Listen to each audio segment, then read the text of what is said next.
Membrane तक कहानी complete हो चुकी थी, ठीक है। अब हम किसके बारे में बात करने वाले हैं? सेल वॉल के बारे में, ठीक है। सेल वॉल के बारे में हम स्टडी करते हैं, ठीक। चलिए, सेल वॉल को क्या कहते हैं हिंदी में? हिंदी वाले बच्चों को लेकर बात करें तो हिंदी में क्या कहते हैं सेल वॉल को? कोशिका भित्ति। चलिए, तो सेल वॉल के बारे में बात करते हैं। सेल वॉल, सेल वॉल, कोशिका भित्ति, कोशिका भित्ति। अगर आपसे क्वेश्चन ये पूछा जाए कि जब आप सेल को देखेंगे, किसकी सेल? प्लांट की सेल। किसकी सेल? प्रोटिस्टा की सेल, ठीक है। फंगाई की सेल, कवक की सेल। जब इनकी सेल को देखेंगे तो सबसे पहले आपको कौन सी मेम्ब्रेन या झिल्ली मिलेगी? तो आप क्या प्लाज्मा मेम्ब्रेन कहेंगे या सेल वॉल कहेंगे? कोशिका भित्ति कहेंगे, कोशिका झिल्ली कहेंगे? तो आपको कहना है कि यहां पर सबसे प्रथम जो मेम्ब्रेन या झिल्ली मिलने वाली है उसका नाम होगा क्या? कोशिका भित्ति। तो कुछ प्रकार के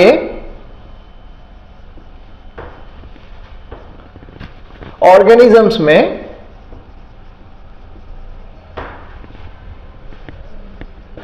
सबसे बाह्य परत, कुछ प्रकार के ऑर्गेनिज्म, जैसे आगे और डिटेल में बात करेंगे, लेकिन यहां पर एग्जांपल आप चाहो तो लिख सकते हो, जैसे प्लांट में, पादपों में, प्रोटिस्टा में,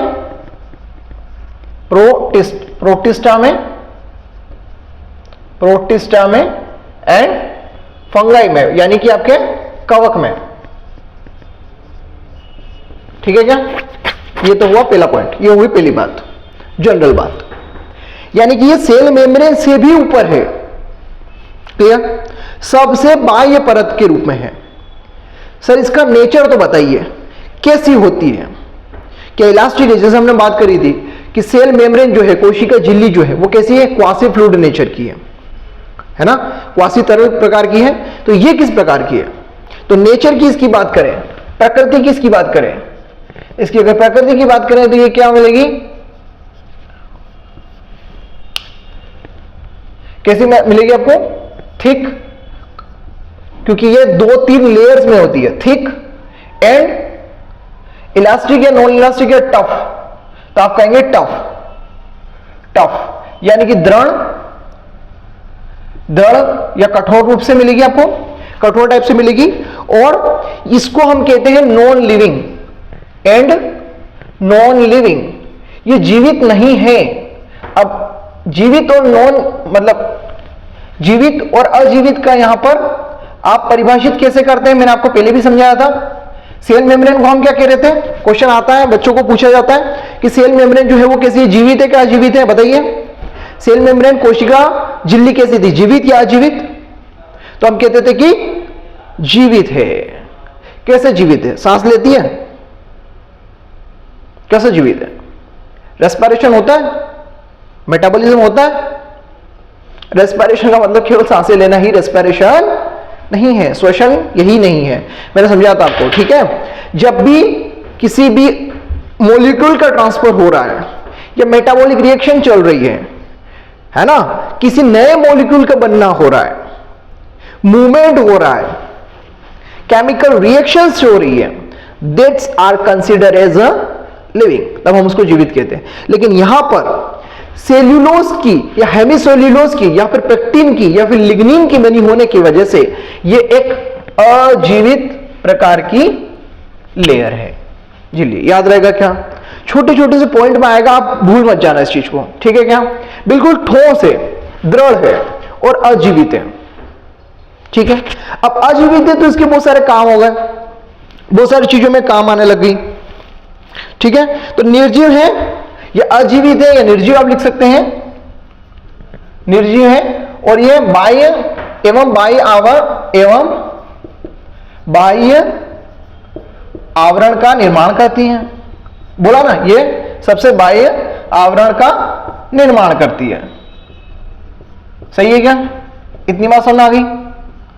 चलिए, किसकी बनी है वो बात कर लेते हैं पहले।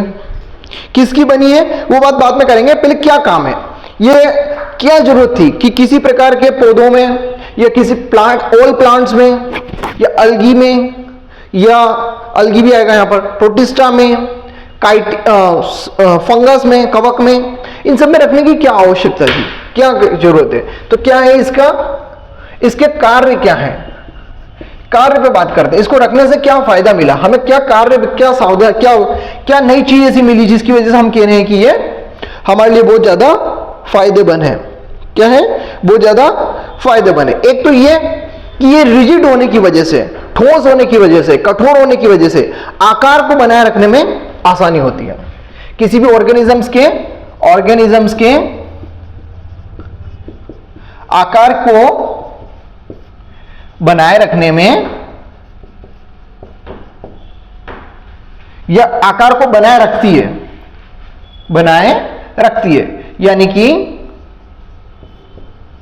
जैसे आप प्लांट सेल रहते हो, हम एक एक्सपेरिमेंट भी करते हैं, जब मैंने सेल वाला चैप्टर जब आपको स्टार्टिंग में बताया था, अगर हम अपनी आरबीसी की सेल को लें, जो कि एनसीईआरटी में एक एक्सपेरिमेंट बताया भी है, और इसको आप हाइपरटोनिक सॉल्यूशन में डाल दें और एक प्लांट की सेल लें, जैसे ओनियन पील की आपने सेल ली थी, उसको डालें और आपसे पूछा जाएगा कि आफ्टर द 5 मिनट के बाद कौन सी सेल सेम रहेगी, उसी आकार में रहेगी, या फिर नष्ट हो जाएगी। तो आपका उत्तर होगा कौन सी, आरबीसी की सेल। क्यों, क्योंकि वहां पर सेल वॉल नहीं है, कोशिका भित्ति नहीं है। तो जैसे जैसे पानी उसके अंदर आएगा वो फैलती जाएगी और एक टाइम ऐसा आएगा, क्योंकि बहुत ज्यादा हाइपरटोनिक सॉल्यूशन, हमने ज्यादा कंसंट्रेट सॉल्यूशन डाला है जिसके अंदर सोल्ट है, तो पानी, सॉरी हाइपोटोनिक डालेंगे, हाइपरटोनिक नहीं, हाइपोटोनिक डालेंगे तब जाकर के पानी अंदर आएगा, है ना। यानी हम ऐसा सॉल्यूशन डालेंगे जहां पर सेल के अंदर जो है जो NaCl सोडियम साल्ट की जो कंसेंट्रेशन है वो ज्यादा होगी बजाय की बाहर के सॉल्यूशन के। तो पानी जो है वो अंदर आता जाएगा, इक्विलिब्रियम बैलेंस करेगा और इतना भरेगा कि सेल प्लाज्मा मेम्ब्रेन फट जाएगी। लेकिन प्लांट के इस केस में ऐसा नहीं होगा, वो मेंटेन करती रहेगी अपने किसको, आकार को बनाए रखेगी। क्या बात समझ आई क्या मेरी, ठीक है, इतनी बात क्लियर हुई सबको, इतनी बात समझ आई, बढ़े आगे। चलो, और क्या काम है, आकार को बनाए रखेगा, है ना। और कुछ काम है क्या, और क्या करेंगे, अगर कोई जैसे टफ है ना, हमारे घर की दीवारें होती है तो हमको क्या करती है, प्रोटेक्शन प्रोवाइड करती है ना। किसी ने अगर कोई पत्थर फेंक करके मारा तो दीवार रोक लेगी, यानी यांत्रिक हानियों से बचाएगी, प्लस कोई संक्रमण करेगा तो उससे भी बचाएगी, एक आवरण की तरह काम करेगी, ठीक है। तो यांत्रिक हानियों एवं संक्रमण से, यांत्रिक हानियों, मैकेनिकल डैमेज, यांत्रिक हानियों एवं संक्रमण से बचाव करती है। क्या बात समझ आ रही है, रट तो नहीं रहे हो ना, समझ आ रही है, चीजें क्लियर है ना। तो यांत्रिक हानियों यानी मैकेनिकल डैमेज, मैं इंग्लिश में भी लिख देता हूं ताकि आपको आगे काम आता रहे। मैकेनिकल डैमेज एंड संक्रमण means infection of other organisms, it's might be virus, it's might be other bacteria, है ना, कोई भी चीज हो सकती है, उनसे एक जनरल प्रोटेक्शन प्रोवाइड करेगी। बात समझ आई क्या, ठीक है। और बताइए, ये सेल जो होती है, सेल वॉल जो होती है, जैसे सेल, प्लांट सेल को हम ऐसे बनाते हैं, ये प्लांट सेल है, ठीक है। दूसरी प्लांट सेल जो हम ऐसे बनाएंगे तो ये दूसरी प्लांट सेल के साथ और तीसरी प्लांट सेल के साथ जब इसके साथ बनेगी तब इनके बीच में कनेक्शंस होते हैं, और ये कनेक्शंस हमेशा सेल वॉल से होकर के जाते हैं। कहां से, सेल वॉल से होकर के जाते हैं। तो इसके मॉलिक्यूल इसके साथ ट्रांसफर, इसके मॉलिक्यूल इसके साथ ट्रांसफर हो सकते हैं, इसके साथ और इसके आगे वाले के साथ उसके, यानी क्या हुआ, आपसी संबंध हुए। बात सुनाई क्या, एक दूसरे से कम्युनिकेट करने में हेल्प करती है। क्या बोलोगे आप, कोशिकाओं के बीच में आपसी संपर्क बनाए रखने में मदद करती है। क्या बोलोगे, कोशिकाओं के बीच आपसी संपर्क यानी कम्युनिकेशन बनाए रखने में मदद करती है, बनाए रखने में मदद करती है, ठीक है, क्या समझ आ गई बात? ठीक है, कोशिकाओं के बीच में आपसी संपर्क बनाए रखने में मदद करती है, सेल टू सेल इंटरेक्शन में। और बताइए और क्या काम है? अब एक चीज ध्यान रखना, सेल वॉल के पास कुछ पोरिन्स प्रोटीन होते हैं या छेद होते हैं, ये बोल सकते हैं, पोर्स होते हैं। सेल वॉल के पास क्या होते हैं? पोर्स होते हैं। सेल वॉल हैव अ पोर, इनके पास क्या होते हैं? पोर होते हैं, छेद होते हैं, छेदक। इनके पास कुछ प्रोटीन होते हैं, ऐसे पोरिन प्रोटीन इनको बोलते हैं। ठीक है, उनसे होकर के कुछ मॉलिक्यूल तो पास हो जाते हैं, इनसे होकर के कुछ मॉलिक्यूल तो पास हो जाते हैं, लेकिन कुछ मॉलिक्यूल जो बड़े अणु होते हैं उनको ये रोक लेती है।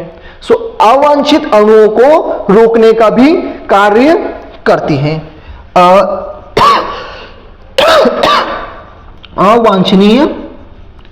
अवांछनीय बृहद अणुओं को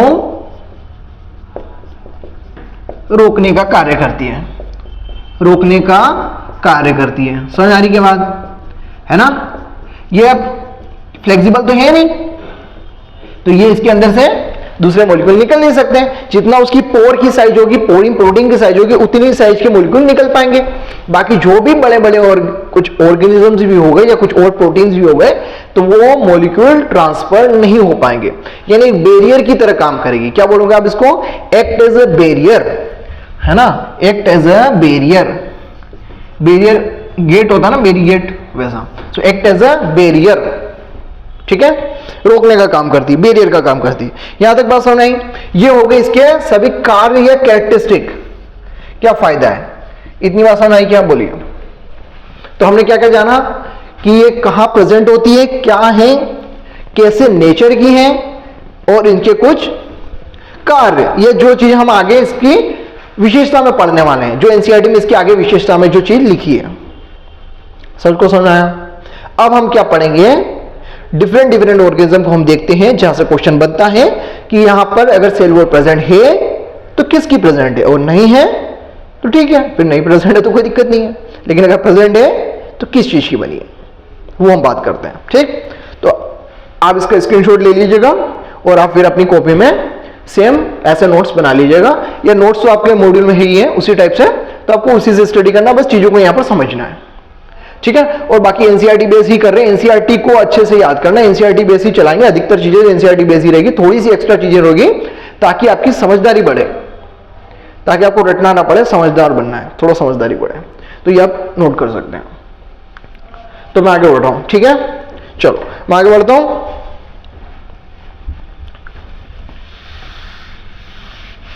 अब हम देखेंगे जो सेल वॉल प्रेजेंट है वो कहां पर और किस किस प्रकार के ऑर्गेनिज्म में किस टाइप की प्रेजेंट है।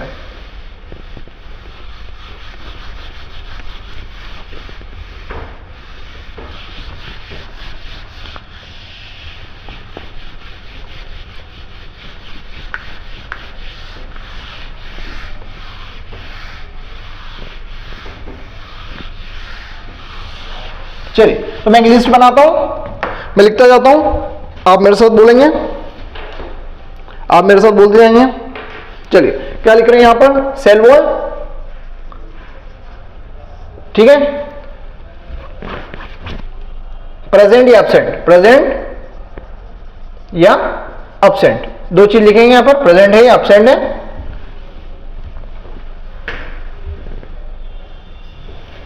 ठीक है, किस किस की सेल वॉल? सबसे पहले चलते किससे?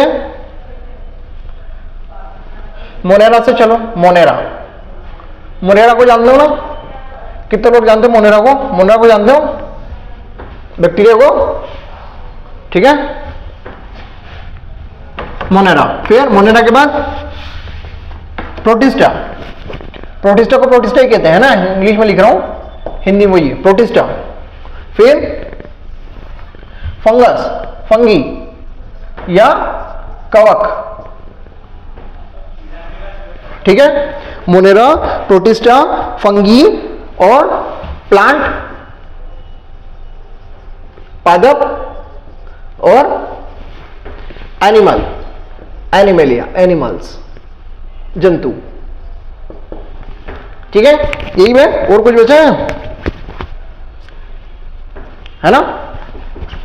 चाहो तो साथ में यहाँ पर माइक्रोप्लाज्मा भी लिख सकते हो याद रखने के लिए। माइक्रोप्लाज्मा अलग से नीचे लिख देंगे, ठीक है, यहाँ लिख देता हूँ माइक्रोप्लाज्मा। माइक्रोप्लाज्मा को भी हम देख लेंगे क्योंकि क्वेश्चन यहाँ से आ जाते हैं। वैसे माइक्रोप्लाज्मा पढ़ा चुका हूँ, पहले भी पढ़ा चुके हैं, दूसरी जगह पढ़ाते हैं, लेकिन कोई दिक्कत नहीं, कहीं भी पढ़ सकते हैं। बार बार रिवाइज करोगे तो चीजें ज्यादा अच्छे से याद होगी। ठीक, चलो आओ बात करो। अलगी मतलब अलगी कहाँ है? अच्छा अलगी लिया ही नहीं हमने, प्लांट में। प्लांट में अलगी ले लो, प्लांट ले लो, प्लांट में दो ले लो, जनरल एक प्लांट और यहां पर अलगी लो ना। अलगी, शैवाल, ठीक है, अब ठीक है, ठीक, चलो बोलो। मोनेरा, मोनेरा मतलब बैक्टीरिया, जिसमें आर्की बैक्टीरिया, यू बैक्टीरिया, दो बैक्टीरिया, दो बैक्टीरिया है ना। जनरल बात करें तो क्या मोनेरा में सेल वॉल प्रेजेंट होती है? बोले हाँ होती है। किसकी बनी होती है? अगर प्रेजेंट होती है बोले हाँ होती है, तो बताओ किसकी होती है? ऑप्शन इतना थोड़ा दूर लिखते हैं, ऑप्शन यहाँ लिखते हैं, है ना। अगर ऑप्शन हुआ तो यहाँ लिखेंगे कि नहीं है, ठीक है। चलो मोनेरा में किसकी बनी होती है बोलिए जल्दी से। मोनेरा में, बैक्टीरिया में बोलिए। पेप्टिडोग्लाइकन है ना, जिसका नेक और नेम होता है, पढ़ा है ना, पहले पढ़ा चुके हैं। तो किसकी बनी होती है? पेप्टाइडोग्लाइकन, है ना। इंग्लिश में वही है, हिंदी में वही है, पेप्टाइडोग्लाइकन, जिसका एन एसिटाइल ग्लूटामिक एसिड और एन एसिटाइल म्यूरामिक एसिड के पॉलीमर होते हैं, इन दोनों के जुड़े हुए पॉलीमर, हेट्रोपॉलीमर्स, ठीक है, सही है। चल प्रोटिस्टा, प्रोटिस्टा की बात करें तो प्रोटिस्टा मिलती है क्या? सम प्रोटिस्टा में मिलती है। आप लिख सकते हैं कि सम प्रोटिस्टा में, कुछ में मिलती है, अधिकांश में मिलती है, सम में या अधिकांश में आप कह सकते हैं, ठीक है। किसकी बनी है? अलग अलग बनी होती है, सेल्यूलोज की है, किसी में अलग अलग टाइप की अलग अलग में बनी है ना। तो वो आपको यहाँ पर मेंशन करने की जरूरत नहीं है, वो वहां पर जब फाइलम पढ़ाए जाएंगे आपको प्रोटिस्टा का, तब वहां पर आपको बोलनी है। जनरली सेल्यूलोज की है, जनरली सेल्यूलोज की है, फिर सिलिका की, टफ सिलिका की है, SiO2 सिलिकेट, है ना, ठीक है। चलो फंगी, कवक की बात करते हैं। कवक में भी प्रेजेंट है, लेकिन किसकी बनी है? काइटिन की। किसकी? काइटिन की, काइटिन की, ठीक है। किसकी बनी बेटा? काइटिन की। फिर अलगी, अलगी यानी शैवाल। ये क्वेश्चन एनसीईआरटी का है। एनसीईआरटी में जब भी अभी लाइन पढ़ेंगे तो आपको समझ में आएगा कि ये लाइन आपकी किसकी है, एनसीईआरटी की लाइन है। तो यहां किसकी बात कर रखी है अपन ने? अलगी। अलगी में किसकी बनी है? एनसीईआरटी क्या क्या लिखा है? सेल्यूलोज, हेमीसेल्यूलोज, इंग्लिश में लिख रहा हूं चलेगा, सेल्यूलोज, हेमीसेल्यूलोज, हिंदी में भी ये लिखता है पेल्ट। कौन सा salt? Calcium carbonate, calcium carbonate, calcium carbonate, calcium CaCO3, calcium carbonate, ठीक है क्या, है ना। Cellulose, hemicellulose, pectin, sorry pectin गलत हो गया ना, हाँ गलत हो गया, एक minute. Cellulose, hemicellulose, cellulose, hemicellulose, galactans and mannans किसकी है? Cellulose, hemicellulose, galactans, galactans and mannans and salt of calcium carbonate. Cellulose, hemicellulose, galactans, mannans and salt of calcium carbonate, calcium carbonate में साल्ट है, ठीक है क्या। अब आते हैं प्लांट में। प्लांट में किसकी है? प्लांट में भी सेल्यूलोज है, सेल्यूलोज यहां पर है वो, cellulose, hemicellulose, pectin and some protein.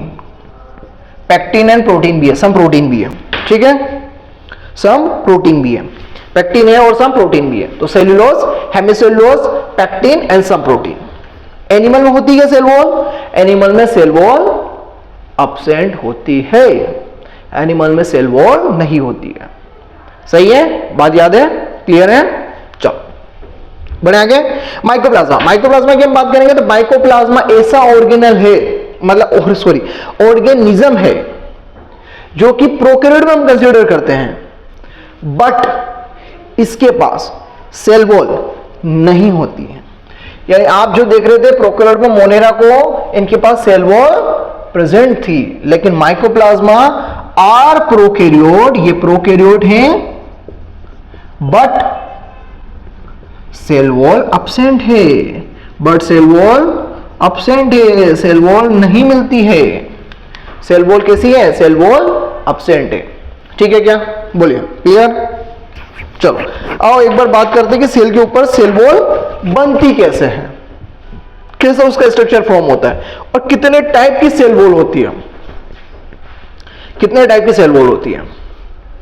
ठीक है, कितने टाइप की सेल वॉल होती है और सेल वॉल आखिर बनती कैसे है। चलो आओ उसकी बात करें। मिटा रहा है, ये मिटा रहा है, ठीक है, ये मिटा रहा हूं मैं। चलो ये नोट हो गया, ये मिटा रहा हूं।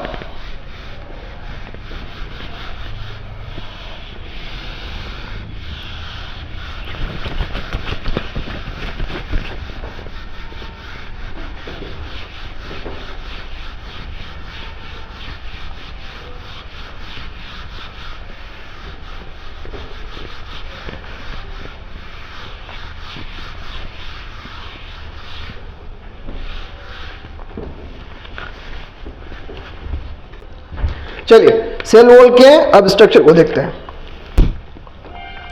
जब हम सेल बनाएंगे तो सेल में सेल वॉल कैसी रहेगी, देखो सारा एक्सप्लेनेशन यहीं पे करेंगे।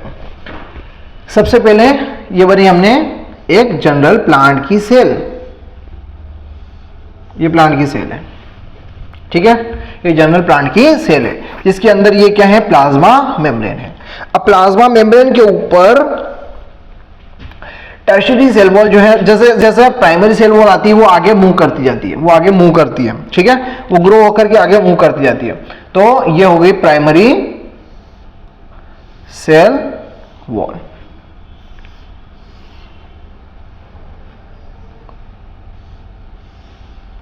ठीक है क्या? यह है प्राइमरी सेल वॉल, और ये पतली होती है तो हमने इसको थोड़ा सा पतला बनाते हैं, ऐसा करके बना देते हैं ताकि आपको ध्यान रहे। तो ये होगी आपकी प्राइमरी यानी प्राथमिक, प्राइमरी सेल वॉल, प्राथमिक कोशिका भित्ति। सही है, प्राथमिक कोशिका भित्ति, primary cell wall. Secondary cell wall, जब सेकेंडरी सेल वॉल बनती है तो सेकेंडरी सेल वॉल कुछ अलग अलग लेयर्स में बनती है, S1, S2, S3।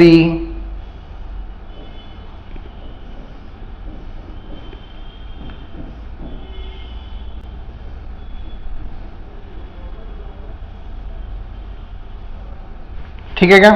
तो ये हो गए S1, S2, S3, S1, S2, S3। सही है, S1, S2, S3 ये सब क्या है? They are secondary cell wall, द्वितीयक कोशिका भित्ति। फिर टर्शियरी भी होती है, इसलिए मैं केवल यहां पर डैश कर रहा हूं और लिख रहा हूं टर्शियरी। इसमें नहीं बनी हमने टर्शियरी, क्योंकि सब में नहीं होती बेटा, वो अभी मैं डिस्कस करूंगा। टर्शियरी यानी तृतीयक सेल वॉल, कोशिका भित्ति, और अंदर जो है सबसे अंदर वो क्या है? प्लाज्मा मेम्ब्रेन, कोशिका, बोलिए कोशिका झिल्ली। ठीक है, चलो अब एक एक के बारे में थोड़ा सा डिस्कस करते हैं, थोड़ी सी बात करते हैं। बड़ा इंपॉर्टेंट, नीट में यहां से क्वेश्चन बना है, आगे भी बनेगा, और एनसीईआरटी में दिया हुआ है, तो अच्छे से ध्यान से सुनेंगे। ठीक है, और ये इसके अंदर क्या हो गया? यहां पर न्यूक्लियस रहेगा और ये वैक्यूल रहेगा और ये साइटोप्लाज्म रहेगा। ठीक है, बात समझ आ रही है? प्लांट की सेल की बात कर रहे हैं। ठीक है, इतना क्लियर हुआ? अब देखो प्राइमरी सेल वॉल, जो प्राइमरी सेल होती है क्या क्या कैरेक्टरिस्टिक है उसकी? मैंने बोला ये कैसी है? पतली है। ध्यान से समझो, जब भी सेल बनेगी तो सेल मेम्ब्रेन के बाहर पहली वॉल बनेगी, दूसरी वॉल कहां बनेगी? प्लाज्मा मेम्ब्रेन के पास ही बनेगी। तो पहले जो बनी थी वो कहां जाएगी? आगे उसको शिफ्ट होना पड़ेगा। यानी जो प्रोसेस है वो तो यहां से चल रही है, तो यहां से जब भी प्रोसेस चलेगी तो इसको आगे शिफ्ट होना होगा। तो जब भी आगे शिफ्ट होगी मतलब ये पहले बनी होगी। ये कौन बनी होगी? ये फर्स्ट फॉर्म्ड, ये पहले बनी होगी, फर्स्ट फॉर्म ये पहले बनी होगी, और बाद वाली बाद में बनती गई होगी। ये फर्स्ट, ये सेकंड, ये थर्ड, ये फोर्थ, अब आगे आगे धीरे धीरे ऐसे ऐसे मैं ऐसा बना रहा हूं। ये डायग्राम का मतलब ऐसा डायग्राम में नहीं है, आपके समझने के लिए। तो ये क्या है? ऐसे बनी होगी। ये आवाज समझ आ रही है? अब देखो क्या होता है, कुछ प्लांट में तो जैसे मेरिस्टेमेटिक सेल में विभजक कोशिकाओं में जो कि कंटिन्यूअस विभाजित होती रहती है, उनमें इतना टाइम नहीं है क्योंकि इसको बनने में टाइम लगता है।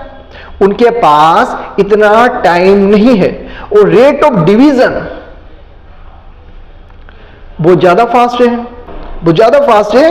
रेट ऑफ डिवीजन की, विभाजित होने की जो टाइम है वो बहुत ज्यादा फास्ट है। तो उनके पास टाइम नहीं है कि सेकेंडरी वॉल बनाए, उसकी फिर अलग अलग लेयर बनाए, तो इतना टाइम नहीं है। तो वहां पर सेकेंडरी वॉल अपसेट होती है, वो भी आगे जाकर के देखेंगे। तो सेकेंडरी वॉल वहां पर अपसेट होती है, वहां पर प्राइमरी वॉल ही मिलेगी आपको। क्या मिलेगी? प्राइमरी वॉल्स मिलेगी। ठीक है, ये कैसी है? मैंने बोला जो प्लांट में होगा तो अंदर से प्रेशर आएगा ना, क्योंकि नए से अंदर से कुछ डेवलपमेंट चल रहा है। जैसे जैसे प्रेशर आएगा तो बाहर की लेयर क्या होगी? धीरे धीरे फटने लग जाएगी। आप सोचिए, अगर ये कमरा है और इस कमरे में बाहर एक मैंने बैग की लेयर बना दी, ठीक है, और ये जो वॉल है, दीवारें जो है वो जनरली अभी बन रही है तो थोड़ी सी इलास्टिक है, जनरली इलास्टिक नहीं होगी, लेकिन ये थोड़ी सी इलास्टिक है, मैंने माना थोड़ी सी इलास्टिक। और अब इसमें कमरे में मैं हवा भरूं तो बाहर वाली जो दीवार है, अंदर वाली दीवार थोड़ी सी रिजिड है, लेकिन फिर भी उसके ऊपर एयर का प्रेशर लगेगा और बाहर वाली को ज्यादा प्रेशर मारेगी और बाहर वाली फैल नहीं सकती, इसलिए या तो फट जाएगी या फिर इलास्टिक नेचर की होनी चाहिए जो कि थोड़ा सा शेप ले ले, है ना। तो जब मैच्योर सेल हो जाएगी, आपसे क्वेश्चन पूछा जाएगा, जब मैच्योर सेल हो जाएगी, एनसीईआरटी में लाइन लिखी भी है कि जब सेल परिपक्व हो जाएगी उसके अंदर या तो प्राइमरी वॉल बिल्कुल कटी फटी हुई मिलेगी या फिर बिल्कुल डिमिनिश्ड मिलेगी, यानी कि न के बराबर आपको मिलेगी। ऐसा क्यों? क्योंकि सेल मैच्योर हो रही है। ठीक है, सेल में डिवीजन आगे चल रहा है। ठीक है, तो प्राथमिक वृद्धि कैसी होती है? कैरेक्टरिस्टिक लिखते हैं। एक तो थीन यानी पतली, पतली देखने को मिलेगी आपको, बिल्कुल सही क्या? बिल्कुल सही सर। दूसरी इलास्टिक नेचर की देखने को मिलेगी, इलास्टिसिटी, हिंदी में कहते हैं उसको पत्यस्थ, इलास्टिक, फ्लेक्सिबल, थोड़ी सी। आपने सर अभी थोड़ी देर पहले तो कहा कि बोलो सेल वॉल तो फ्लेक्सिबल होती नहीं है, तो मैंने ये कब कहा? मैंने ये तो बोला है कि जब ये रहेगी तब तो खत्म हो चुकी होगी, पर हम तो जनरली जब प्लांट के अंदर जब बन रही है तब तो उसका नेचर देख रहे हैं ना, तो ये जनरली थोड़ी सी इलास्टिक है, बहुत ज्यादा इलास्टिक नहीं है। समझ रहे हो क्या बात? है ना, थोड़ी सी इलास्टिक है। सही है, बात समझ आ गया? क्लियर है? हाँ, दूसरी बात एनसीईआरटी की लाइन, यह कोशिका के परिपक्व होने के साथ साथ समाप्त हो जाती है या नष्ट हो जाती है ना, एनसीईआरटी की लाइन है। सही है, ये लाइन याद रखना बेटा, ये नीट के लिए बहुत इंपॉर्टेंट लाइन है, प्राइमरी सेल वॉल के लिए बहुत ही इंपॉर्टेंट लाइन है। जब भी कोशिका, मैंने बोला ना मैच्योर होगी तो प्रेशर पड़ेगा तो ये खत्म हो जाए, क्योंकि इलास्टिक नेचर की है तो देखने को मिलेगा नहीं। जब साइंटिस्ट लोगों ने ऑब्जर्व किया बोले सेल वॉल कैसी होती है, बोले टफ होती है। क्यों? क्योंकि उसमें मेनली सेकेंडरी मिली है, बात करेंगे सेकेंडरी की। ठीक है, क्या समझ गए? क्लियर है? बढ़े आगे। ठीक है, इसमें वृद्धि की क्षमता होती है जब भी नए प्लांट बनते हैं, है ना। मैं यहां से थोड़ा सा ऐसे कर देता हूं, नहीं तो पता चला तुमने गड़बड़ कर दी, है ना। यहां थोड़ा सा ऐसे टिक कर देते हैं। नए पादप कोशिका में इसमें वृद्धि की क्षमता होती है, ये ग्रोथ करती है, वृद्धि की क्षमता होती है, बिल्कुल होगी, क्षमता होती है। सही है, इतना क्लियर? किसकी बनी है सर, ये भी बता दीजिए। बिल्कुल, सेल्यूलोज, वही cellulose, hemicellulose and pectin, cellulose, hemicellulose and pectin, किसकी, सेल्यूलोज, हेमीसेल्यूलोज एंड पैक्टिन की, सेल्यूलोज, सेल्यूलोज, हेमीसेल्यूलोज और पैक्टिन की बनी है। ठीक है, क्या क्लियर हुआ सबको, बराबर, कोई दिक्कत नहीं है। एनसीईआरटी की सारी लाइन क्लियर हो गई, इससे मिलकर के बनी है। प्राइमरी की बात, प्राइमरी सेल वॉल की बात हमने कंप्लीट कर ली। सेकेंडरी को हम इससे लिखेंगे, रेड पेन से लिखेंगे, ताकि हम कंफ्यूज ना हो, ताकि हमारे पॉइंट जो है वो क्लियर होते रहे। सेकंड, या फिर सेकेंडरी को हम ब्लैक से लिखते हैं। सेकेंडरी सेल वॉल की बात करते हैं। सेकेंडरी सेल वॉल की बात करते हैं तो जैसे वो थीन थी, ये कैसी रहेगी, जैसे वो थीन थी, ये कैसी रहेगी, थिक, यानी कि कठोर, या मतलब मोटी बोल सकते हैं, मोटी परत, मोटी S1, S2, S3 की परतें। तो जब परतें होगी तो मोटी हो ही जाएगी। वहां पर सिंगल थी, ये मोटी परतों के रूप में होगी। ठीक है क्या, फिर वो कैसी थी, इलास्टिक थी, ये कैसी होगी, रिजिड होगी, रिजिड इन नेचर, रिजिड यानी कि दृढ़, ठोस होगी, दृढ़ होगी, ठोस होगी, दृढ़, रिजिड होगी, रिजिड इन नेचर होगी। और बोलिए सर, और बताइए, जो नई नई पादप कोशिकाओं बनेगी उनके अंदर या मेरिस्टेमेटिक सेल हम के हैं, जो मेरिस्टेमेटिक या विभजक कोशिकाओं में ये अनुपस्थित मिलेगी आपको।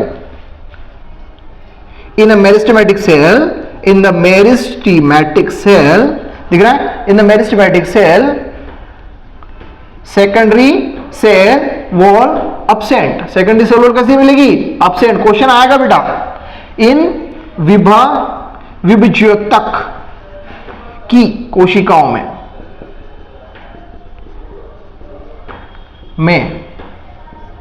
सेकेंडरी सेल वॉल कोशिका भित्ति अनुपस्थित। ठीक है क्या, क्लियर है, अनुपस्थित होती है।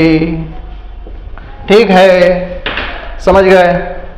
सेकेंडरी मेरिस्टेमेटिक सेल में जो हम बात करेंगे, उनके पास टाइम ही नहीं है, बोला ना, उनको कंटिन्यूसली क्या करना है, डिवाइड करना है, और कंटिन्यूसली जब डिवाइड होती रहेगी तो उनके पास टाइम ही नहीं है, तो वो प्राइमरी से काम चलाते जाएंगे और बढ़ते जाएंगे।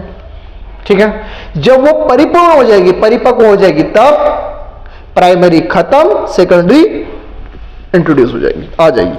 ठीक है क्या, चलो फिर ये किसकी, हाँ एक लाइन और लिखी है सेकेंडरी वॉल में, तो मैं आपको यही, आप समझ गए होंगे कि प्राइमरी वॉल बाहर की ओर, द्वितीयक अंदर की ओर। तो द्वितीयक का है, सेकेंडरी सेल वॉल अंदर की तरफ है, अंदर की तरफ, अंदर की तरफ है, और किसके पास है, प्लाज्मा मेम्ब्रेन यानी कि कोशिका झिल्ली, कोशिका झिल्ली के पास उपस्थित है।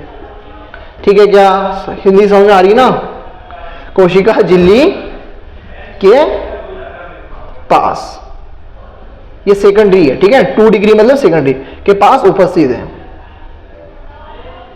उपस्थित है। ठीक है क्या, ये क्वेश्चन भी आया है नेट में।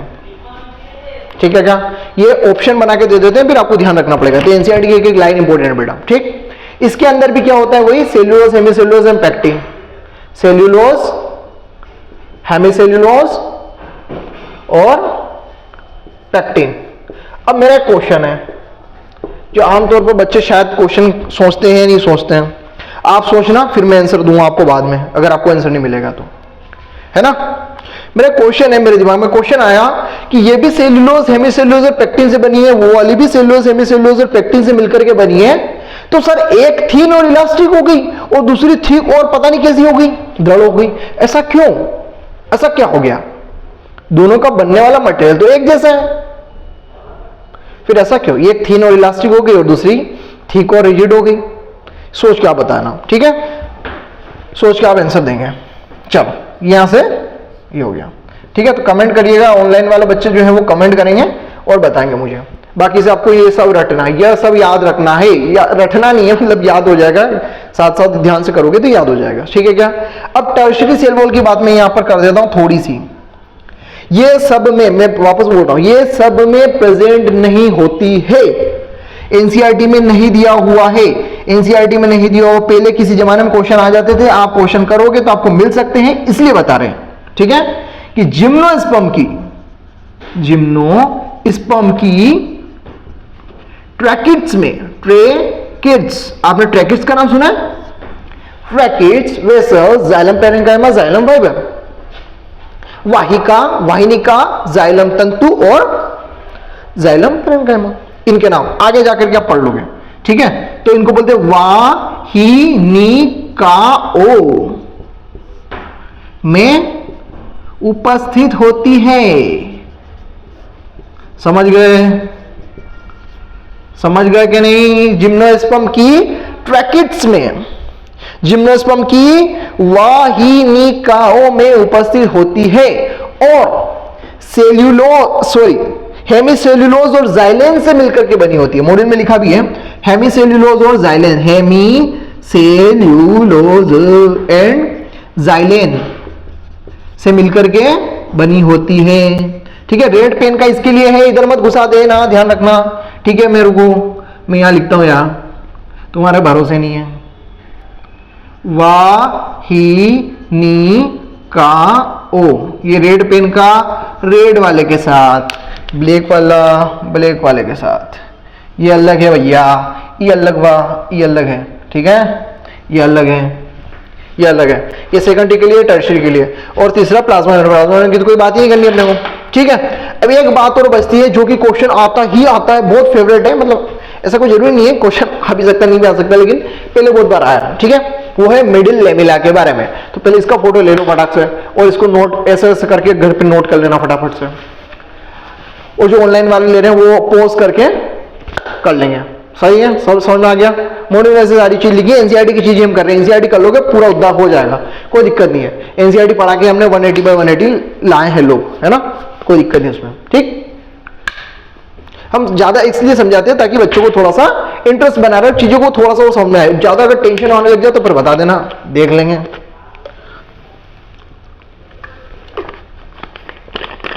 ठीक है। चलो अब नेक्स्ट चीज मैं आपको एक चीज और समझा देता हूं, वो है मिडिल लेमिला के बारे में। किसके बारे में? मिडिल लेमिला, ठीक है। मिडिल लेमिला क्या कहते हैं उसको हिंदी में? बोलो। मध्य पटलिका, मध्य पटलिका के बारे में बताओ भैया। नहीं है ना, डिजिटल बोर्ड ही सही है।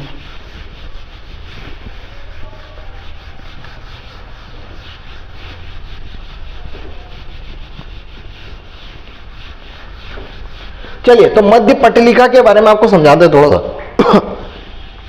हमने बात करी कि अगर दो कोशिका के बीच में कुछ ऐसा, आप समझिए, बाहर की परत चली गई थी,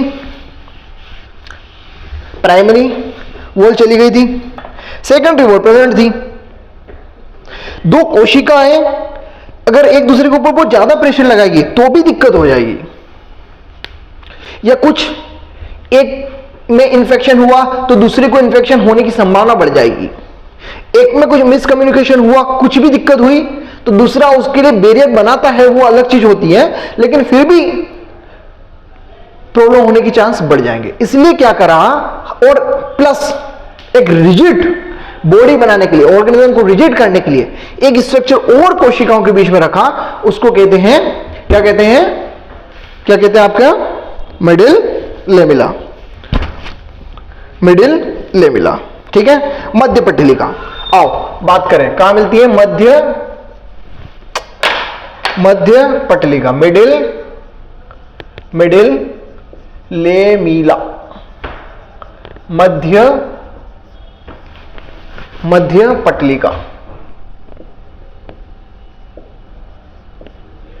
मध्य पटलिका, मिडिल लेमिला। जैसे ये सेल है, मैंने पहले बताया ये सेल है ना, इसके अंदर और लेयर बनेगी, ये लेयर बन गई, ज्यादा हम लेयर बनानी है, बस सेल बता रहे हैं, ठीक है। सेल अंदर है यहां पर। दूसरी सेल जो है, ये दूसरी सेल है,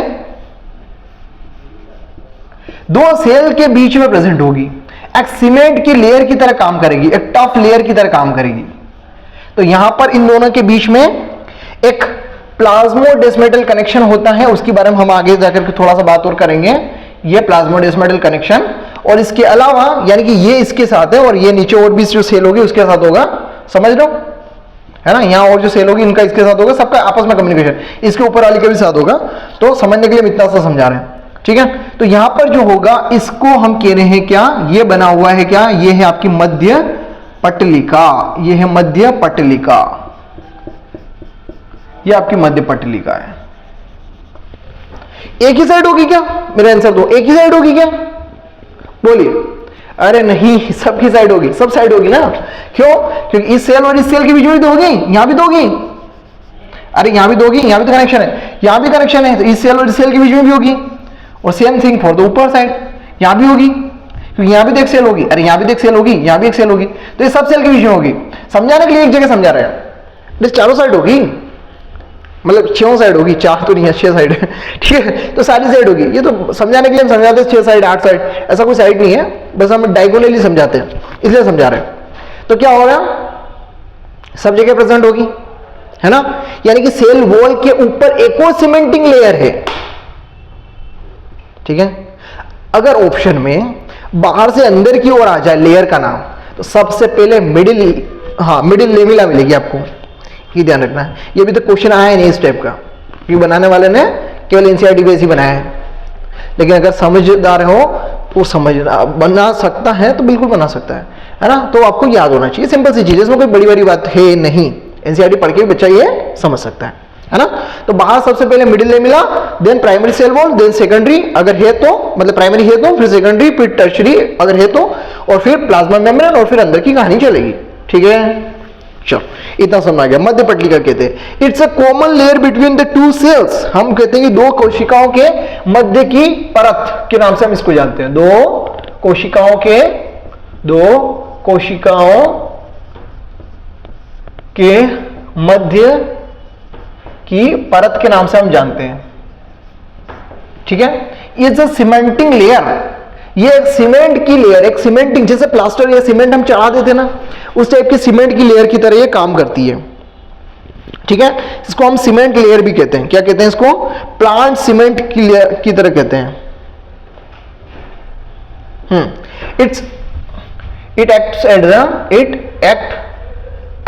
it's constitute act as a means it's, ये लिख लीजिए, इट्स मेड अप ऑफ, ये बनी होती है, इट्स मेड अप ऑफ, यह बनी होती है, यह बनी हुई है, बनी होती है, किसकी बनी होती है बेटा, ये सबसे फेवरेट क्वेश्चन है नीट का, ये नीट का फेवरेट क्वेश्चन, किसकी, कैल्शियम मैग्नीशियम पेक्टेट कहो या पेक्टिन कहो एक ही बात है, लेकिन अगर ऑप्शन में और एनसीईआरटी ने ऐसा किया है कि केवल कैल्शियम को ही लिया है, तो आप लिख देंगे ज्यादातर या ना अधिकतर मात्रा में, या अधिक मात्रा में, या फिर आप चाहो तो यहां पर ऐसे लिख दीजिए कि एनसीईआरटी में कैल्शियम पेक्टेट का नाम ही लिखा है। लेकिन अगर ध्यान रखें ऑप्शन में ऐसा आता है कि कैल्शियम पेक्टेट भी लिखा है, मैग्नीशियम पेक्टेट भी लिखा है, और कैल्शियम मैग्नीशियम पेक्टेट भी लिखा है, और लिखा कि नन ऑफ दिस, तो क्या चूज करोगे, calcium magnesium pectate is the correct answer, है ना। कंट्रोवर्सी हो जाएगी उस क्वेश्चन पे, अगर आया तो, ऐसा करेंगे नहीं, उनको पता है। तो calcium magnesium pectate is perfect answer. अगर कैल्शियम पेक्टेट अलग लिखा है, मैग्नीशियम पेक्टेट अलग लिखा है, और नीचे लिखा है कि both 1 and 2 are the correct answer, तो थर्ड वाला आंसर ज्यादा प्रेफर होगा। मैग्नीशियम पेक्टेट लिखा ही नहीं है, केवल कैल्शियम पेक्टेट लिखा है, तो आप कहेंगे कि कैल्शियम पेक्टेट भी ठीक है, क्योंकि ज्यादातर मात्रा में कैल्शियम पेक्टेट ही होता है, जो कि एनसीईआरटी ने तो कैल्शियम पेक्टेट ही कहा है, ठीक है, क्या समझ गए। और इन्हीं कारणों की वजह से ये प्लांट का it acts as a plant cement, ये प्लांट सीमेंट की तरह काम करता है, प्लांट का सीमेंट है ये कैल्शियम। पहले के लोग क्या करते थे, चूना पत्थरों से घर की दीवारों के बीच में चूना पत्थर लगाते थे, चूने में क्या होता है, कैल्शियम।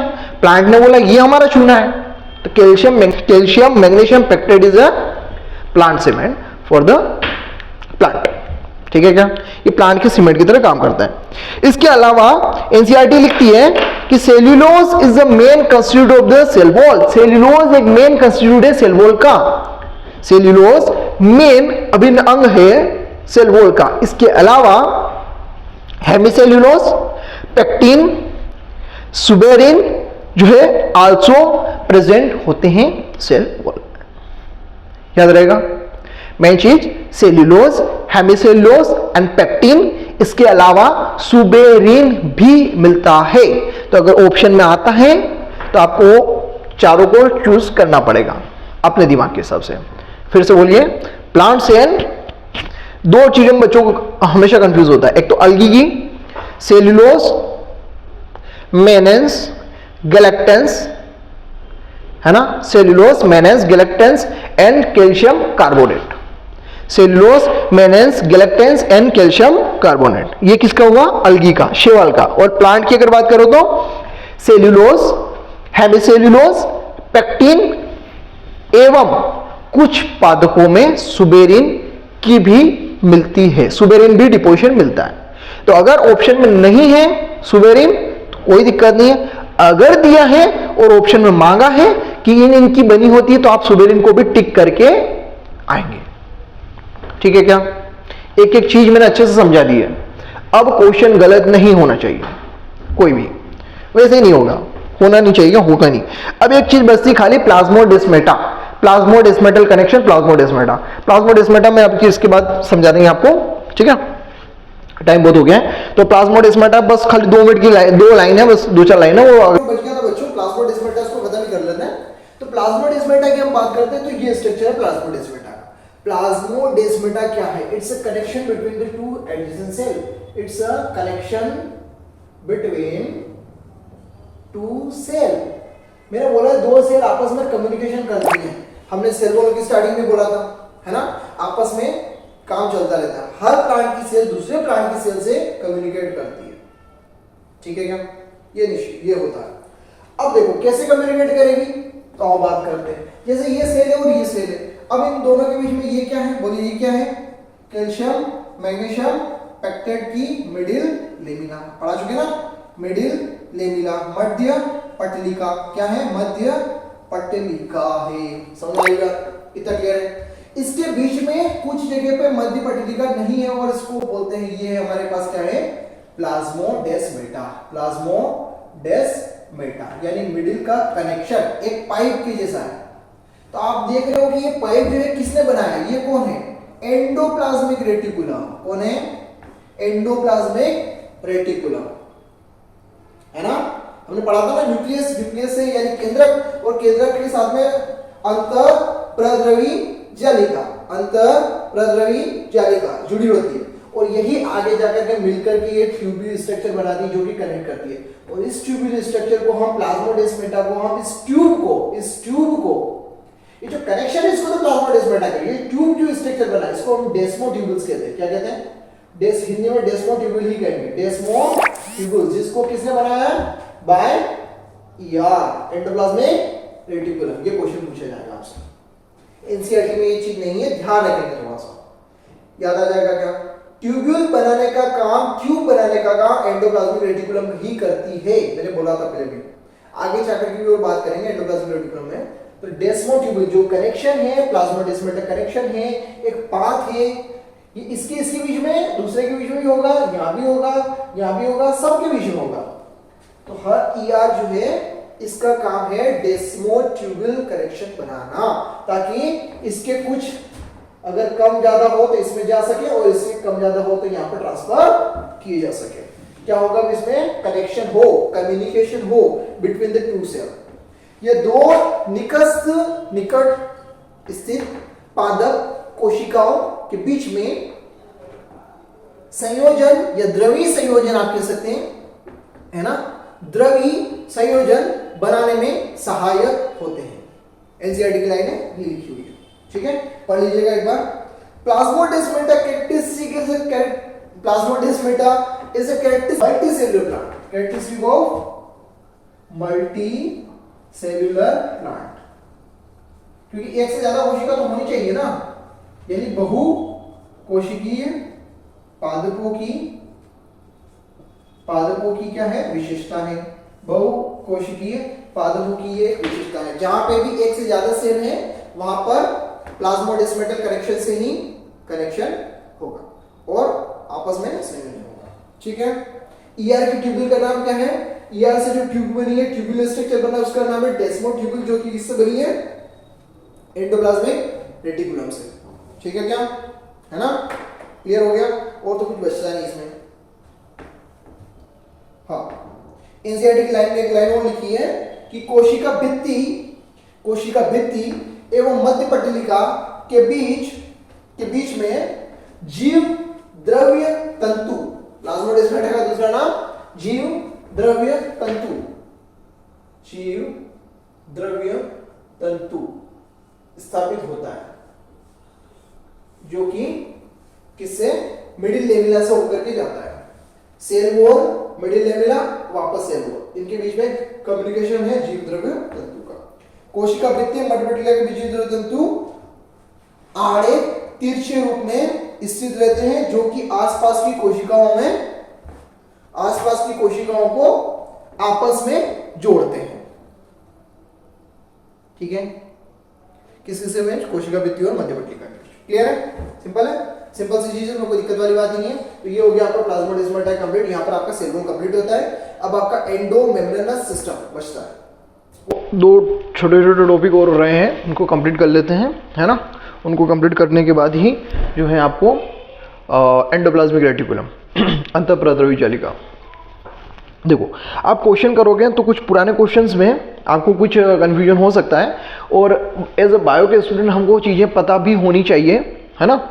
कि जब आपके दिमाग में बहुत सारे क्वेश्चंस आएंगे, जब आप हायर स्टडी में जाओगे, आपसे कोई बहुत सारे जो है आपसे क्वेश्चन करेंगे, वो आपसे पूछेंगे कि साइटोप्लाज्म में साइटोप्लाज्म क्या है, प्रोटोप्लाज्म क्या है, साइटोसोल क्या है, न्यूक्लियोप्लाज्म किसका भाग है, साइटोसोल का है, प्रोटोप्लाज्म का है, कौन किसका भाग है ना?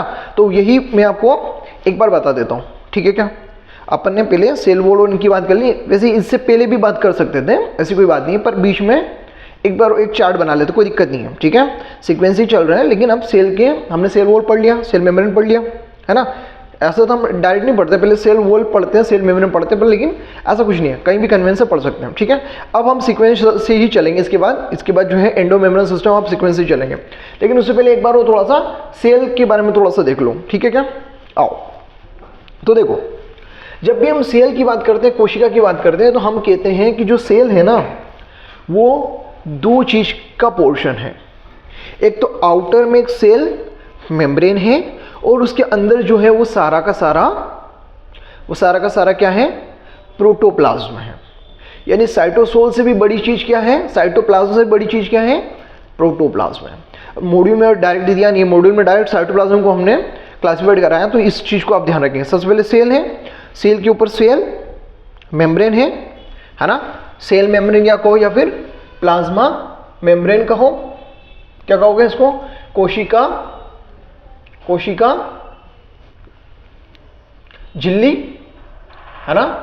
कोशिका झिल्ली कहोगे, सही है क्या? और प्रोटोप्लाज्म को प्रोटोप्लाज्म, है ना? प्रोटोप्लाज्म को प्रोटोप्लाज्म, है ना? अब प्रोटोप्लाज्म क्या है? यानी कि सेल है, तो ये सेल, इसके अंदर जो भी कंटेंट है, ये सारा कंटेंट क्या हो गया? प्रोटोप्लाज्म हो गया, और ये सेल मेम्ब्रेन हो गई।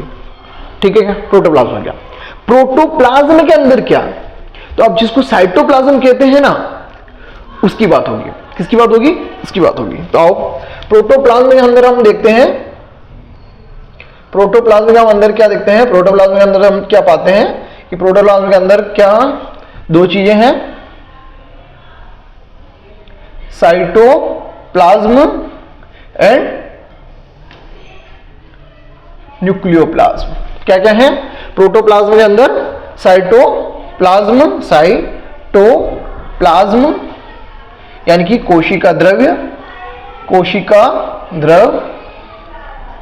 बच्चे पूरा चैप्टर पढ़ लेते हैं, लेकिन उनसे ऐसे क्वेश्चन पूछते हैं तो वो नहीं बता पाते, तो थोड़ा सा, क्योंकि उन्हें पढ़ा नहीं होता है, वो direct exam point of view से बात कर रहे होते हैं, लेकिन पता होना चाहिए ना बेटा, है ना, कि सेल के अंदर कौन प्रोटोप्लाज्म है, कौन साइटोप्लाज्म है, कौन साइटोसोल है, पूछ लेंगे तो पता होना चाहिए। ठीक है, तो ये साइटोप्लाज्म किसका भाग है? प्रोटोप्लाज्म का। साइटोप्लाज्म और तो सर यहां भी तो बात ऐसी हो रही थी, नहीं, यानी सर डिफरेंस क्या है, प्रोटोप्लाज्म साइटोप्लाज्म ये है क्या, नहीं है, प्रोटोप्लाज्म साइटोप्लाज्म नहीं है, प्रोटोप्लाज्म के अंदर साइटोप्लाज्म प्लस न्यूक्लियोप्लाज्म आते हैं, केंद्रक का न्यूक्लियोप्लाज्म आएगा, केंद्रक का द्रव्य, केंद्रिका द्रव्य क्या आएगा, केंद्रक का द्रव्य आएगा, यानी कि प्रोटोप्लाज्म के अंदर साइटोप्लाज्म भी आया और न्यूक्लियोप्लाज्म भी आया। अब ठीक है, अब समझ आया, यानी जब इस पोर्शन की बात हो रही है तो इसको हम कहेंगे प्रोटोप्लाज्म, और जब साइटोप्लाज्म कहेंगे यानी केवल इस पोर्शन की ही बात करेंगे। समझ में आ रही बात, न्यूक्लियोप्लाज्म की हम बात नहीं करते हैं, ठीक है क्या। तो साइटोप्लाज्म वो पार्ट है जो कि सेल, क्या कह सकते हैं कि cytoplasm is a part between cell membrane and nucleus, केंद्रक और कोशिका झिल्ली के बीच का लिक्विड मैट्रिक्स, तरल मैट्रिक्स भाग साइटोप्लाज्म है। हिंदी में नहीं लिख रहा हूं, थोड़ा सा इंग्लिश पढ़ने की कोशिश करिए बेटा, ठीक है। तरल मैट्रिक्स भाग बिटवीन द कोशिका झिल्ली और न्यूक्लियस के बीच का। अब कोशिका झिल्ली और न्यूक्लियस के बीच में भी लफड़ा है। देखो न्यूक्लियोप्लाज्म है तो न्यूक्लियस के अंदर का भाग, और ये क्या हो गया, इनसाइड द न्यूक्लियस, केंद्रक के अंदर का भाग, केंद्रक के अंदर या आंतरिक भाग है ना, भाग मतलब द्रव्य, द्रव्य का भाग, उसकी बात कर रहे हैं, ठीक है क्या, है ना, क्लियर है। थोड़ा सा आज फ्लक्चुएट हो रहा है थोड़ा सा, है ना, कैमरा मैन थोड़ा सा बार बार वो फोकस कर रहा है। सो यहां तक समझ आया बेटा, साइटोप्लाज्म। अब मुझे बताओ मैंने क्या बात करी, न्यूक्लियस को छोड़ दो, सेल मेम्ब्रेन के बीच में आ जाओ, सेल मेम्ब्रेन और न्यूक्लियस के बीच में आ जाओ, आगे क्या मिलता है, सर लिक्विड मिलता है, water content, enzyme content, protein content, इसके अलावा कुछ ऑर्गेनल्स भी तो मिलेंगे, आगे पढ़ेंगे हम, है ना, अंतःप्रद्रवी जालिका, है ना, रसधानी, वैक्यूल्स और ये सब पढ़ेंगे अपन, ठीक है, हाँ, पैरोक्सिसोम, है ना, ये सब आज जो चीजें हैं वो पढ़ेंगे। इसका मतलब ये हुआ कि इसके अंदर भी दो पार्ट हैं, कौन कौन से पार्ट बोलिए, कौन कौन से पार्ट, एक तो तरल मैट्रिक्स, उस तरल मैट्रिक्स को हम कहते हैं साइटोसोल। तो जहां भी अब बात करी जाए कि साइटोसोल के अंदर ये रिएक्शन हो रही है, तो इसका मतलब आपको समझना है कि न्यूक्लियस के बाहर, प्लाज्मा मेम्ब्रेन के अंदर, यानी न्यूक्लियस और प्लाज्मा मेम्ब्रेन के बीच में, लेकिन किसी ऑर्गेनल के ना अंदर ना होकर के उस भाग में जहां वाटर है, ठीक है क्या। तो इसके दो भाग हो गए, एक हो गया साइटोसोल, क्या क्लियर हो रही है हर चीज, साइटोसोल, हिंदी में साइटोसोल को साइटोसोल ही कहते हैं बेटा, साइटोसोल, यह कोशिका द्रव्य लिख दिया, ठीक है, यह साइटोसोल को हम साइटोसोल ही कहते हैं। प्लस और क्या बच गया बेटा, और हाँ ऑर्गेनल्स। अब ऑर्गेनल में दो चीज होती है, कुछ ऑर्गेनल ऐसे हैं जो कि जीवित की तरह काम करते हैं, और कुछ ऑर्गेनल ऐसे हैं जो कि बस केवल हैं, जैसे गैस वैक्यूल्स, वो जीवित नहीं है, उसके अंदर मेटाबॉलिक रिएक्शन नहीं चल रही है ना, इंक्लूजन बॉडी, जैसे फैट के ग्लोब्यूल्स, ग्लाइकोजन के मटेरियल ग्लोब्यूल्स, उनके अंदर रिएक्शंस नहीं चल रही, तो उनको जीवित में नहीं गिन सकते। इसलिए हम साइटोसोल और एक कंटेंट और लेते हैं जिसका नाम क्या लिखते हैं हम, ट्रोफोप्लाज्म। क्या लिखते हैं बेटा,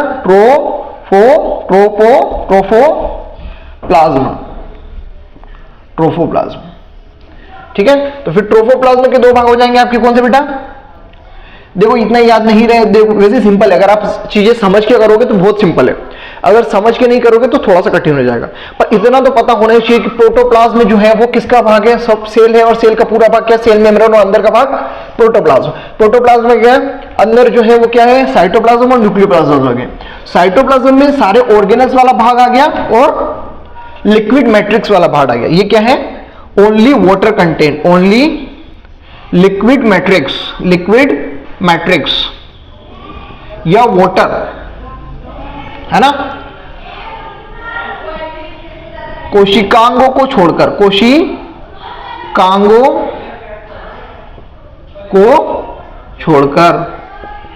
कोशिकांगों को छोड़ देंगे तो ये बचेगा साइटोसोल, ठीक है क्या। ट्रोफोप्लाज्म में क्या हो जाएंगे, सेल ऑर्गेनल्स, जो कोशिकांगे सेल ऑर्गेनल्स, और दूसरा हो जाएगा इंक्लूजन बॉडी,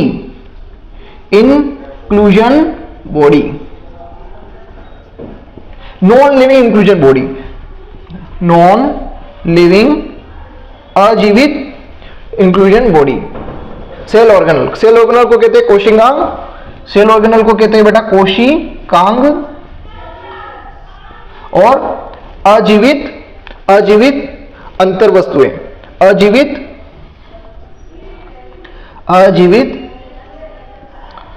अंतर वस्तुएं, इनको डिटेल में पढ़ेंगे हम आगे जाके, ठीक है क्या। तो ये क्लासिफिकेशन थोड़ा सा समझ में आया क्या, बोलो। तब कहीं भी 3 क्वेश्चन पूछते हैं लोग, ये ट्रोफोप्लाज्म में इनके बारे में तो नहीं पूछेंगे, है ना, इसको इनके बारे में नहीं पूछते हैं, है ना। नॉन लिविंग इंक्लूजन को हम क्या नाम से भी जानते हैं, ड्यूटेरोप्लाज्म के नाम से भी जानते हैं, ठीक है। पहले ऐसे क्वेश्चन आते थे इसलिए बता रहे हैं। ड्यूटेरोप्लाज्म, ट्रोफोप्लाज्म का पार्ट कौन सा है, ड्यूटेरोप्लाज्म, यानी trophoplasm is consist of cell organelle और ड्यूटेरोप्लाज्म। इतना नहीं याद हो कोई बात नहीं, नीट में नहीं आएगा, लेकिन क्या आएगा आपको ये पता होना चाहिए कि सेल जो है वो 2 चीजों से मिलकर के बनी है। आप देखिए सेल को देखिए, सेल है, ठीक है सर, सेल समझ में आ रही है। बाहर सेल मेम्ब्रेन दिख रही है सर, हाँ जी दिख रही है। उसके अंदर का जो सारा कंटेंट उसको आप कहोगे प्रोटोप्लाज्म, क्या कहोगे, प्रोटोप्लाज्म कहोगे। प्रोटोप्लाज्म बोल दिया, हाँ सर। अब इस प्रोटोप्लाज्म के अंदर भी कुछ दिख रहा है, हाँ जी दिख रहा है सर। क्या सेल ऑर्गेनल दिख रहे हैं, हाँ जी दिख रहा है सर। न्यूक्लियस दिख रहा है, हाँ जी न्यूक्लियस दिख रहा है। तो जो सेल ऑर्गेनल जिसमें घूम रहे हैं और उस सेल ऑर्गेनल का कंटेंट भी न्यूक्लियस के कंटेंट को छोड़कर आर कॉल्ड साइटोप्लाज्म, यानी साइटोप्लाज्म के अंदर कोशिकांग के मटेरियल भी आता है प्लस लिक्विड मटेरियल भी आता है, यानी कि जो केंद्रक है उसको छोड़कर सेल मेम्ब्रेन के बीच में जो भी भाग है दैट्स आर कॉल्ड साइटोप्लाज्म, कोशिका द्रव्य। It's part between cell membrane and nucleus, ठीक है। दूसरा न्यूक्लियर प्लाज्मा कहते हैं तो केंद्र के अंदर का भाग हो गया, यहां तक क्लियर हो गया। साइटोप्लाज्म के अंदर अब जो अंदर कोशिकांग घूम रहे थे और कुछ इंक्लूजन बॉडी घूम रही थी जो थे, उनको छोड़ दो, उनको अलग कर दो, तो जो केवल लिक्विड पार्ट है जिसके अंदर एंजाइमेटिक रिएक्शन हो रही है, इसके अंदर एंजाइम घूम रहे हैं, प्रोटीन घूम रहे हैं, आरएनए एमआरएनए के पार्ट घूम रहे हैं, दैट्स आर कॉल्ड साइटोसोल। तो आगे जाकर के हम साइटोसोल के बारे में बात करेंगे, तो आपको पता होना चाहिए किसके बारे में बात हो रही है, सही है क्या, ठीक है। तो प्रोटोप्लाज्म सबसे बड़ा, उसके नीचे आओगे साइटोप्लाज्म, उसके अंदर साइटोप्लाज्म, न्यूक्लियोप्लाज्म, उसके अंदर साइटोसोल, ठीक है। अब कोई दिक्कत तो नहीं है, ठीक है, बढ़ जाए आगे। और ट्रोफोप्लाज्म, और इसके अंदर ट्रोफोप्लाज्म, मतलब ट्रोफोप्लाज्म का मतलब ये हुआ जिसके अंदर सेल ऑर्गेनल हो, नॉन लिविंग इंक्लूजन बॉडी हो, और इसी को हम ड्यूटेरोप्लाज्म के नाम से भी जाते हैं, ड्यूटेरोप्लाज्म, ठीक है, ड्यूटेरोप्लाज्म, ठीक है। आप पहले के पुराने क्वेश्चन करेंगे ना बेटा तो आपको मिल जाएंगे कि व्हाट इज ड्यूटेरोप्लाज्म, तो नॉन लिविंग इंक्लूजन बॉडी को हम ड्यूटेरोप्लाज्म के नाम से जाते हैं, ठीक है। चलो अब मिटा रहा हूं मैं, इसका फोटो आप ले सकते हैं, ये आपको बढ़िया से समझ में आ जाएगा, ठीक है।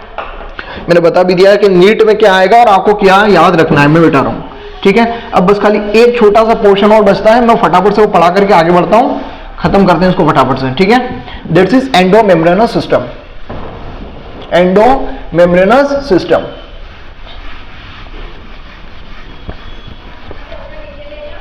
अरे बोर्ड बहुत स्टिक हो गया। एंडोमेम्ब्रेनस सिस्टम, अंतर झिल्लिका तंत्र, अंतर झिल्लिका तंत्र, endomembranes system, endomembranes system, endomembranes system, अंतः झिल्लिका तंत्र। क्या होता है अंतर झिल्लिका तंत्र? सेल के अंदर, अब हम सेल के अंदर चले गए बेटा, है ना, प्रोटोप्लाज्म में बात कर रहे हैं, किसकी बात कर रहे हैं, प्रोटोप्लाज्म में। प्रोटोप्लाज्म में जैसे हमने देखा तो हमने पाया कि कुछ ऑर्गेनल्स के, कुछ कोशिकांग के कार्य जो हैं एक दूसरे के ऊपर निर्भर करते हैं, एक दूसरे के साथ जुड़े हुए होते हैं, और जो एक सिस्टम में जुड़े होते हैं उसको हम इंक्लूड करते हैं अंतर झिल्लिका तंत्र के अंदर। याद रहेगा, नीट का क्वेश्चन है, अंतः झिल्ली का तंत्र के अंदर उसको इंक्लूड करते हैं। यानी कि एक बंदा यहाँ खड़ा है, वहां दीवार बन रही है, आपने कभी दीवार बनते हुए देखा? दीवार बनते हुए देखा?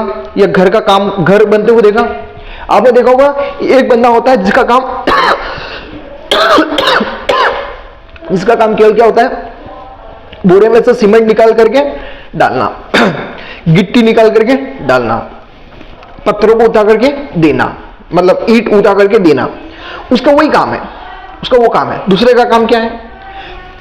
जो सीमेंट डाली है उसको बराबर मिक्स करना, कि कितनी सीमेंट डालनी है, कितनी गिट्टी डालनी है, कितनी रेती डालनी है, और उसको उससे पावड़े से, फावड़ा होता है उससे मिक्स करना, उसका वो काम है, उसको मिक्स करना।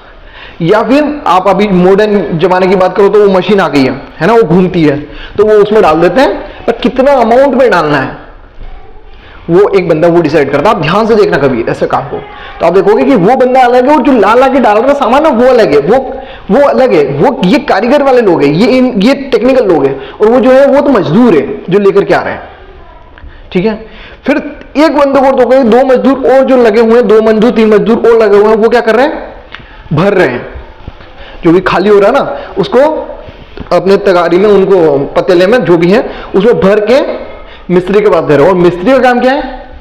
कन्नी से लगाना और ईंटों को बिठाना, प्लस वो नापता जाता है कि बिल्कुल हाँ इतना सेंटीमीटर सही है, इतना सही है, ये बराबर है। उसके पास वो इंस्ट्रूमेंट होता है, देखा होगा आपने कि हाँ बराबर है। ऐसा नहीं पता चला कि दीवार नीचे से तो यूं चल रही है और फिर टेढ़ी हो गई, फिर दीवार घर के साथ हाँ तो बिल्कुल एक्यूरेट होता है, ऐसे भी देखते हैं कि हाँ बिल्कुल एक्यूरेट चल रही है, बिल्कुल बराबर चल रही है। ठीक है, तो आपने क्या पाया इसमें कि पूरा कोऑर्डिनेशन से काम हो रहा है। जैसे हमारी बॉडी में भी कोऑर्डिनेशन से काम होता है। लंग्स का काम जो है, एयर अगर नेसल पैसेज से जा रही है तो लंग्स के पास जा रही है, लंग्स के आगे जाकर के ब्लड में जा रही है, ब्लड हार्ट इसको सारे ऑर्गनल से घुमा रहा है, फिरा रहा है, किडनी तक जा रही है, वहां से प्यूरिफाई हो रही है, सब मतलब सब कुछ हो रहा है। समझ आ रही बात? क्या वाटर, ब्लड, ऑक्सीजन सब मिक्स हो रहे हैं, क्या हो रहा है, सब कोऑर्डिनेशन के साथ काम है। उसी टाइप से सेल के अंदर, यानी कि हर चीज कोऑर्डिनेटेड है, सेल के अंदर भी कोऑर्डिनेशन है। तो कुछ कोशिकांग जो है इनके कार्य आपस में जुड़े होते हैं, उन्हीं को हम अंतःझिल्लिका तंत्र के अंदर स्टडी करते हैं। कुछ कोशिकांगों के कार्य आपस में जुड़े होते हैं,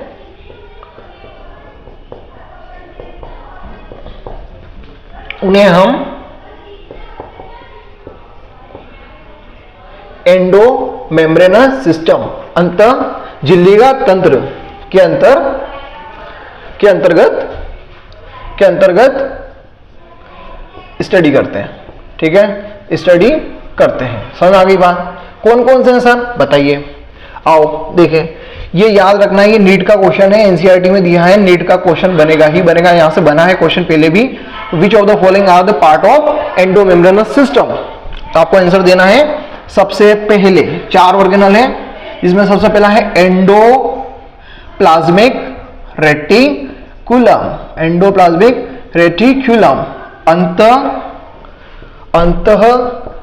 अंतःप्रद्रवी जालिका,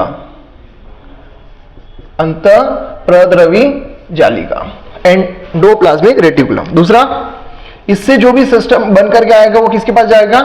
गोल्जी बॉडी के पास। किसके पास? गोल्जी काय के पास। इनसे जो चीज निकल के आएगी वो जाएगी इन फॉर्म ऑफ वैक्यूल्स और लाइसोसोम, है ना? वैक्यूल्स बनेंगे, उसके क्या बनेंगे? उनके लाइसोसोम बनेंगे, उसके लाइसोसोम और लाइसोसोम मतलब लयन काय, और इससे और आगे लाइसोसोम या फिर और क्या बन सकते हैं? कुछ वैक्यूल्स बन सकते हैं, वैक्यूल, है ना?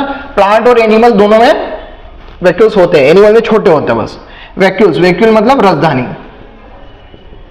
तो इनके काम ऐसे कोऑर्डिनेटेड रहेंगे। यहां से ये दोनों चीज हो सकती है, ये भी हो सकता है और ये भी बन सकता है, इसलिए ऐसा मैंने ऐसा कर दिया। ठीक है, दोनों हो सकता है। और लाइसोसोम से, वैक्यूल से लाइसोसोम बन जाएंगे। वैक्यूल का कुछ पार्ट जो है वो लाइसोसोम में बन जाएगा, कन्वर्ट हो जाएगा। ये सब जो गोल्जी से बनेंगे, ठीक है क्या? तो आपको ये 4 याद रखने हैं। कौन कौन? अंतर प्रद्रवी जालिका, गोल्जी काय, लैन काय, राजधानी। इन चारों के काम एक दूसरे से कोऑर्डिनेटेड है, so they are considered into the endo membranous system. अंतर प्रद्रवी जालिका, अंतर झिल्लिका तंत्र के अंदर इनको कंसिडर करते हैं, हम मानते हैं। किसको नहीं मानते हैं ये क्वेश्चन आएगा। तो जैसे इसमें हम बात करेंगे आगे जाकर के माइटोकॉन्ड्रिया को क्या कहते हैं? माइटोकॉन्ड्रिया हो गया आपका, प्लास्टिड हो गया आपका, हरित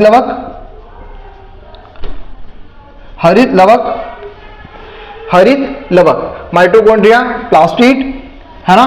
इसके अलावा परऑक्सीजोम, माइटोकॉन्ड्रिया यानी आपकी सूत्रकणिका, है ना, सूत्रकणिका, हिंदी में सूत्रकणिका, परऑक्सीजोम,